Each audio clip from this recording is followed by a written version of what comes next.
Olá, boa noite, né? Vamos aqui iniciar a parte 2 sobre os Estados Unidos da América, tá? E aí vamos relembrar, né, nas aulas anteriores, que os Estados Unidos, eles foram colonizados, tá, por ingleses, principalmente, tá? E essa colonização iniciou no estado da Virgínia, tá? No qual tinha o nome de Jamestown, tá certo? E elas eram chamadas de 13 colônias, as 13 principais colônias. E essas colônias, durante muito tempo, foram divididas, tá? Em colônias do norte e em colônias do sul. As colônias do norte tinham as características principais de, tá, ter uma mão de obra livre e assalariada, tá? Por causa dos fatores físicos e naturais, né? Aqui não tinha agricultura, né, de plantation, ou seja, aqui a produção aqui era para atender basicamente o mercado interno que estava se formando, né? Diferente das colônias do sul, tá? Que as colônias do sul foram colônias de exploração, no qual a agricultura base, que era plantation, tá? Agricultura de mão de obra escrava, diferentemente da do norte, tanto que a concentração de pessoas pretas está nessa região, tá? E durante muitos anos, né, essas duas colônias, né, tinham essa distinção, né? As colônias do norte, mão de obra assalariada, e as colônias do sul, mão de obra escrava, tá? Posteriormente, estava acontecendo na Europa um conflito, né, a Guerra dos Sete Anos, tá? E fez com que a Inglaterra, apesar de ter ganhado esse conflito, fez com que arrochassem ainda mais as colônias, e então cobrava mais impostos, né, para tentar custear tudo que tinha gastado, pagar os custos, né, do conflito.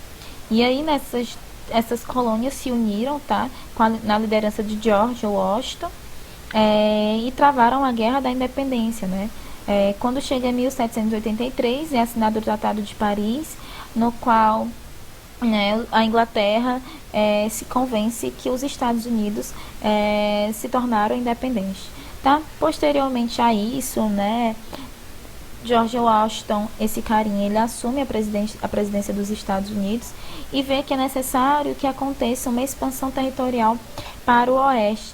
Então, né, teve um incentivo para que a população que existia, né, população basicamente, né, composta por ingleses, escoceses, irlandeses, franceses, tá, se espalhassem e povoassem o resto do território, né, que hoje compreende os Estados Unidos. Então eles lotaram caravanas e se dirigiram ao oeste. E essa marcha ficou conhecida, né, como Marcha para o Oeste, tá certo?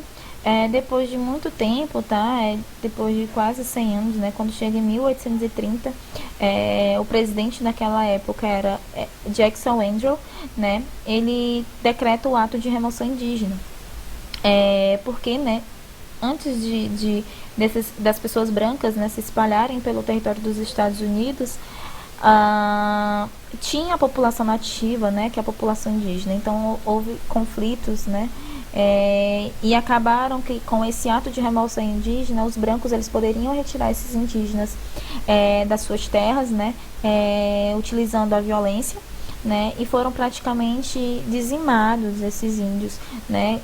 Estima-se que existia mais de 1 milhão de índios, né, habitando nessas regiões, né, e com essa expansão territorial para o oeste, né, e com o decreto desse ato de remoção indígena, diminuiu para 300 mil. Então, né, essa população foi quase dizimada, né, e posteriormente, né, eles perceberam, teve esse destino do manifesto, no qual eles acreditavam que todo o território deveria ser controlado pelos Estados Unidos e teria que retirar toda essa influência europeia. Então, eles começaram a comprar alguns territórios, tá? Como Louisiana, o Texas, que era mexicano, tá? Oregon, tá? O Havaí, posteriormente, a ilha do Havaí no Pacífico, o Alasca, ali próximo ao Canadá. Então, né, os Estados Unidos, ele comprou quase todos os seus territórios, tá? E aí a gente teve uma guerra da secessão, né, entre os estados, né, posteriormente, em 1861, teve a guerra da secessão, dos estados do norte com os estados do sul, tá? Os estados do norte, gente, vocês devem lembrar um pouco das 13 colônias, né? Quando eles vieram para a marcha do oeste, né? A conjuntura política foi junto. Então, os estados do norte, eles defendiam, né, um sistema de abolir a escravatura, né? De ter uma mão de obra livre, não com as colônias do sul, né? Os estados da confederação, eles ainda preferiam ficar nesse sistema escravocrata, tá?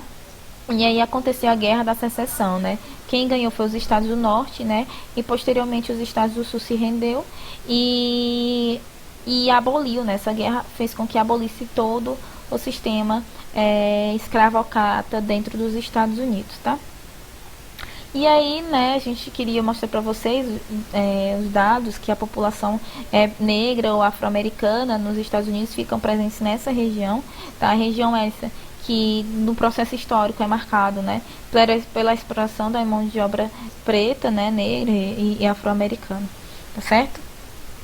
E aí, gente, a produção econômica dos Estados Unidos, tá? Os Estados Unidos, eles são os maiores exportadores de produtos agropecuários do mundo, tá? E eles dividem seu território por cinturões, tá? Então, o território dos Estados Unidos, ele é dividido em cinturões agrícolas, tá? E aí, gente, esses cinturões agrícolas quer dizer que cada parte do território, né, estadunidense é responsável por algum setor agrícola, tá? Como a gente pode ver aqui, ó, no Texas, aqui tem o cinturão do algodão, né? Aqui no Nova York, né? Nessa região mais ao nordeste, temos o cinturão dos laticínios, né? Aqui na região da Califórnia, né? No sudoeste, temos essa agricultura irrigada. Então, cada setor, né? Cada cinturão é responsável pela exportação desses produtos agrícolas, tá? E a indústria dos Estados Unidos também é diversificada, tá? E atende tanto ao mercado interno como ao mercado externo, tá? Até a década de 80, gente, o complexo industrial dos Estados Unidos ficava no cinturão industrial do Nordeste, tá? Essa região aqui de Detroit, Pittsburgh, Filadélfia, Nova York, Baltimore, Boston, Chicago, tá? Essas regiões aqui, até a década de 80, tá? Era a região mais industrializada dos Estados Unidos, tá? Pittsburgh e Filadélfia eram as regiões que tinham as maiores siderúrgicas, tá? Detroit era a região onde tinha as maiores indústrias automobilísticas, tá? Onde a Ford foi criada.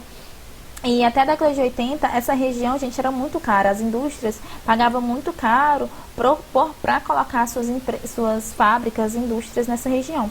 Então, né, eles perceberam que deveriam ir atrás de outro local. E eles começaram a fazer essa migração, tá? O deslocamento dessas indústrias para o sul e o sudoeste dos Estados Unidos, tá certo? Então, eles migraram para esse cinturão do sol, tá? Para quem não sabe, para quem conhece, né, a região oeste, onde o sol ele se põe, tá? Sul, essa região aqui, onde nos Estados Unidos é a região que mais o sol se incide, principalmente na região do Arizona, tá? Onde é muito quente por causa da incidência do sol. E aí, né, essa região aqui, que era o maior complexo industrial dos Estados Unidos, hoje é conhecido como Cinturão do Ferrugem, tá? E eles mudaram mesmo por causa dos altos custos de produção. Era muito caro manter uma indústria nessa região. E aí eles mudaram, a partir da década de 80, tá? A partir da década de 70 e 80 mudaram para essa região aqui que a gente conhece e que tá verdinha, tá? Como Texas, Flórida, tá? Califórnia, Arizona. Então essa região aqui, gente, hoje tem a maior tecnologia de ponta do mundo, tá? Principalmente essa região aqui do Vale do Silício, tá? Luana, o Vale do Silício por causa daquele produto químico? Não, tá, gente? Não tem uma explicação. Se chama Vale do Silício porque aqui tem alta tecnologia, tem as melhores e maiores universidades do mundo. Temos aqui a NASA, né? Temos a Agência Aeroespacial nessa região. Então, a tecnologia de ponta, assim, dos Estados Unidos se encontra nessas regiões que a gente destaca, como Flórida, Texas e Califórnia. tá certo? E aqui vamos falar um pouco da geografia urbana dos Estados Unidos, né? A gente sabe que nos Estados Unidos tem uma região muito conurbada, né? E o que é conurbação, professora? Conurbação, gente, é a unificação das áreas urbanas. Por exemplo, se a gente for para o Maracanaú, se uma pessoa que não conhece Fortaleza, não mora em Fortaleza, for para o Maracanaú, ela não vai conseguir diferenciar o que é Fortaleza e o que é Maracanaú, o que é Caucaia, o que é Maranguape, porque está tão urbanizada que a gente não consegue diferenciar. Claro, a não ser que esteja vendo uma placa, né? Então, nos Estados Unidos, essa conurbação, né, essa unificação das áreas urbanas é bem comum, tá? E a gente tem aqui as maiores regiões, né, as maiores megalópolis, tá? Que é a San, que é aqui em São Francisco e San Diego, tá? E temos a Bolt Wash, que é essa aqui, que é Boston, Nova York, Baltimore, Washington e Filadélfia, tá? Essa grande megalópole aqui, tá? Essa grande área conurbada, tá? Além disso, né, tem as cidades ao seu redor, que são as cidades dormitório, né? Por exemplo, são cidades onde o preço, né, é muito mais barato, né, de morar e de viver. Então, eles passam o dia trabalhando em Nova York e acabam voltando para sua cidade. É como se fosse Fortaleza e Maracanaú. A galera lá de Maracanaú vem para Fortaleza, né, passa o dia trabalhando e posteriormente volta para Maracanaú, Pacatuba, Maranguape, porque são regiões mais baratas, né, tem um metro quadrado mais barato do que a metrópole Fortaleza, tá? E aí, gente, os Estados Unidos, né, ele tem, né, seus principais parceiros econômicos a Alemanha, o Japão, o Canadá, o México e a China, tá? Claro, né, eles têm um acordo econômico com o NAFTA, né, um bloco econômico NAFTA, no qual faz parceria econômica, tá? Um acordo de livre comércio com o México e com o Canadá, né? Eles têm aqui aquelas reduções dos impostos, aquelas tarifas alfandegárias, tá? Mas com o Brasil, né, esse mercado ele vem aumentando, principalmente porque os Estados Unidos vendem para o Brasil, tá, produtos super industrializados, produtos petroquímicos e eletrônicos. Já o Brasil, gente, exporta matéria-prima para os Estados Unidos, tá? Como madeira, carvão vegetal e petróleo bruto. Desculpa. Então tem essa relação com o Brasil, apesar de não ser um dos principais países, né, os principais parceiros econômicos, tá certo? Então, por hoje é só. E aí a gente vai ter depois a parte 2, né, a parte 3, desculpa, do vídeo sobre Estados Unidos, tá? Um beijo e até a próxima aula. Tchau, tchau.